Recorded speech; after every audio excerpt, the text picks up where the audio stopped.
Hello and welcome to Experiencing Love. I'm your host, Philip Jocks, and I'm so glad that you're here. I feel a little silly trying out a new intro like that. And by new, I mean adding an extra 2 seconds to the start and end of this podcast. But I have to feel silly and I have to get used to doing these new things if I'm ever going to get out of the position that I'm in right now. If I ever want to grow, if I ever want to expand, there's going to be a lot more discomfort that I have to work through, a lot more discomfort that I have to experience. I often feel like I sound like a broken record because I say the same things over and over and over again. That being said, when I listen to some of my favorite content creators out there or my favorite influencers or public speakers, motivators, I notice that they all say the same things as well. Not to each other, but to themselves. They repeat the same things again and again and again because each time they say it,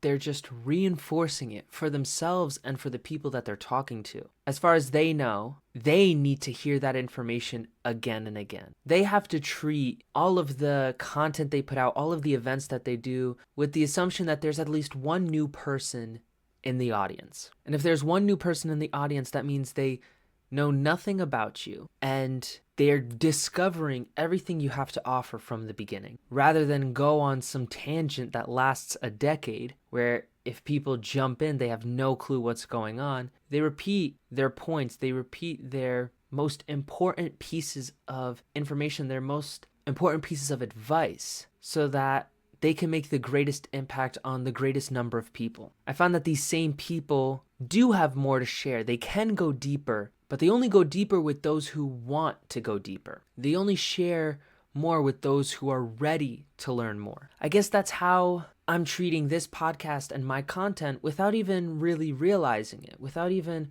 putting it into words until right now. Because I know I have so much more to share, but I also have to assume that each new person that comes across my content, or I guess I should say each person that comes across my content is new. They've never heard me before. They don't know what I'm like. They don't know what I talk about. I do have so much more to share, and I also know that it's more specific. It's more niche. If someone needs to hear those things, it's usually because they've sought that out from me or we're having a conversation. It's a lot more personal. But the key is that I know I have even more to offer. I say the same things over and over again because that's just the start. That's just an intro. If you don't believe in these things that I'm first starting to talk about, well, they're the foundation to everything else I talk about. If you don't connect with this now, chances are you may not connect as easily with the stuff I share later. It's not impossible. I've had many conversations with people who had a lot of resistance, felt a lot of doubt. Throughout the conversation,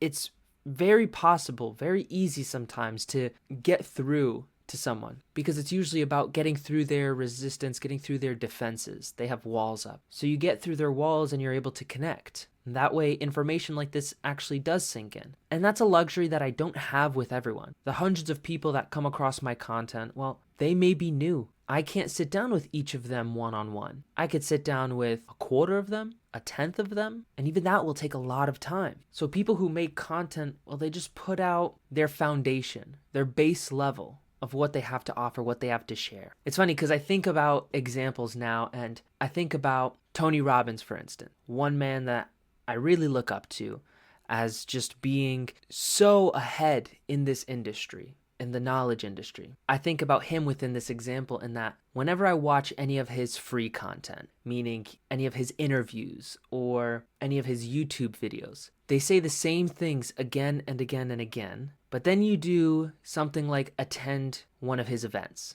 like one of his Unleash the Power Within events. I've now attended one and crewed two of them. And there, of course, because it's the same event, you'll hear the information again, but it's also much more in depth. I loved hearing all that information, and I saw how similar it was to his videos and his interviews because it was built upon his foundation, and there's new stuff. And then I went to his Date with Destiny event, and thinking I was going to get a lot of the same stuff, I was wrong, and I was surprised because he had so much more to offer in 6 days, more than I ever expected to get. And that's not where his events stop. He has at least 3 to 4 other events to take part in. And so I know that he has so much information to offer, but only to those who are looking for that information. Because some people only need to hear the YouTube video. So he won't go through the 6 or 7 events that he has and the countless hours of information that fills those events and puts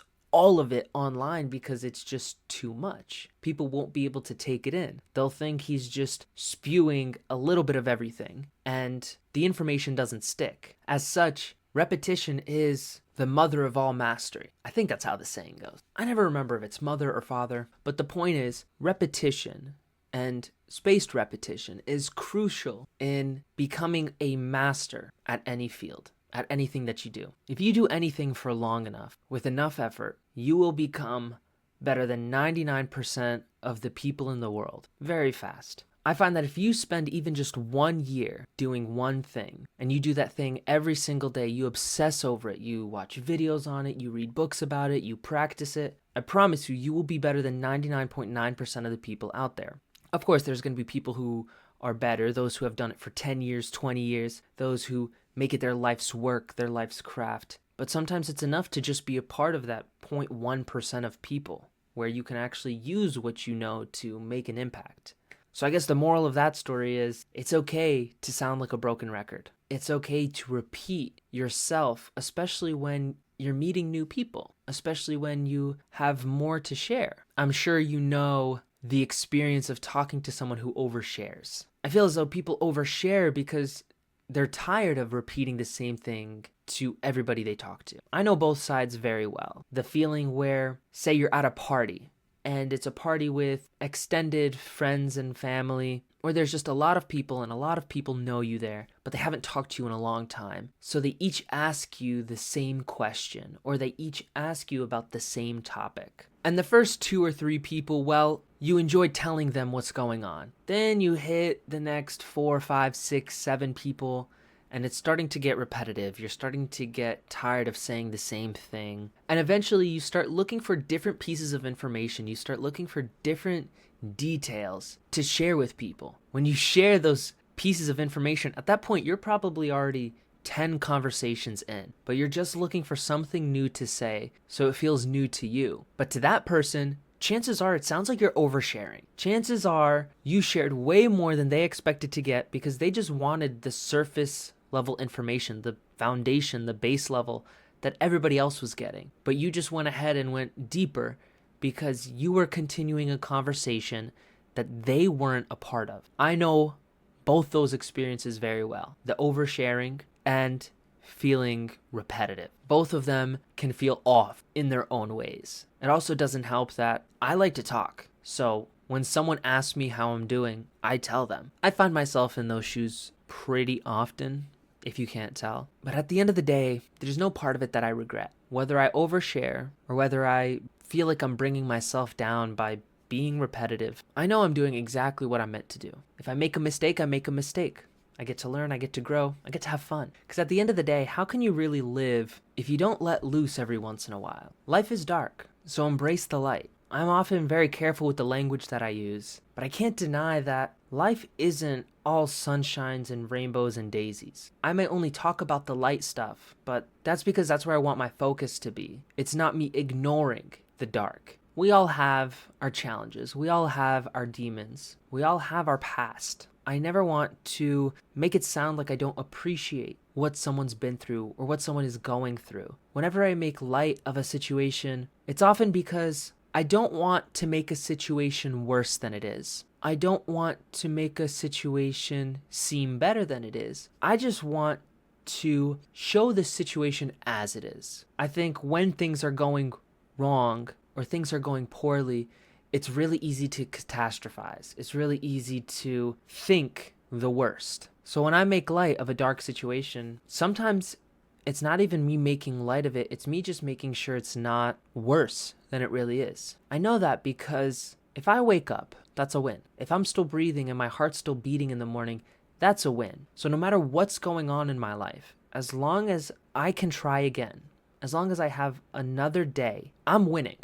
I'm already doing fantastic. Yeah, it could be hard. Yeah, I could mess up and it could be painful and I can either be cringing on the floor or punching the wall, whatever's going on, it doesn't matter so much as it's not the end of the world. I still have another chance. Last night I had this interesting moment, waking up in between dreams, and it was one of those groggy situations where I didn't quite know what was going on, but I knew that I was really disconnected from reality. I knew I was awake. I knew I was here, but every time I thought about something in reality, it felt fake. But when I thought about something from my dream, it felt real, or at least I can feel the emotions from the dream, but I couldn't quite emotionally feel any of my memories from reality. I bring that up because, while that was a heightened experience from going from asleep to waking and then back asleep, I think it's a pattern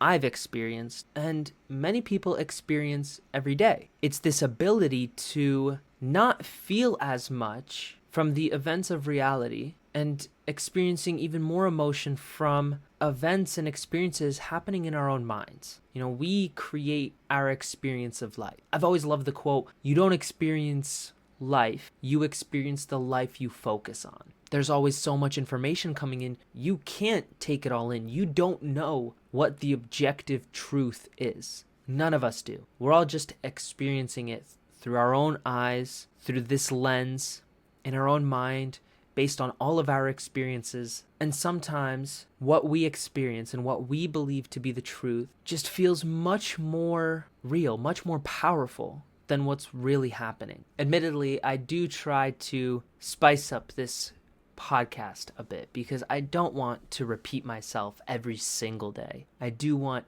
to change it up a bit. And that just comes with the territory of recording every single day. I just want to make sure I do it in a way that's still grounded in reality. I want to make sure that I'm not only grounded in reality, but I'm also letting loose a bit, enjoying this process, being aware of what's going on, appreciating it, and most importantly, learning. I say most importantly because learning leads to growth. And the more you grow, the more you can become. The more you can become, the more you get to give. The more you give, the more you can love. Now, that's not the only path to love, but it's one that I practice most often, I appreciate most often, and I want to share most often. I call this podcast Experiencing Love, but sometimes I feel like I'm talking about growing more or giving more. Experiencing giving, experiencing growing, growing love, giving love. I don't know, those have a different ring to it. Not quite what I'm looking for, but maybe one day. Growing love actually wouldn't be that bad. And that's a download for later. Thank you so much for listening. Thank you so much for being here. Not as long of an episode today. I think it's as long as it needs to be. It's perfect for today. I hope you have a beautiful rest of your day. Remember to always fill up with the love, and I look forward to seeing you in the next one. I love you.